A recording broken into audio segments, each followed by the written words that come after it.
Police ఇచ్చిన training వాడుకొని ఈ గవర్నమెంట్ ఉద్యోగాలు రావాలి. నిర్మల్ జిల్లా సోన్ మండలం కడతాల్ సమీపంలోని సాగర్ కన్వెన్షన్లో నూతన డిజిటల్ రేషన్ కార్డుల పంపిణీ కార్యక్రమం జరిగింది. ప్రభుత్వ వేముల వీరేశం పాల్గొని పేదల సంక్షేమమే ప్రభుత్వ లక్ష్యమని అన్నారు. ఇక జిల్లాలో 2,49,313 నూతన డిజిటల్ రేషన్ కార్డుల పంపిణీ చెందినట్లుగా తెలిపారు.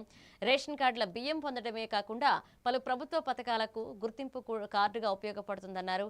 అనంతరం పలువురు లబ్ధిదారులకు కార్డులను అందజేశారు.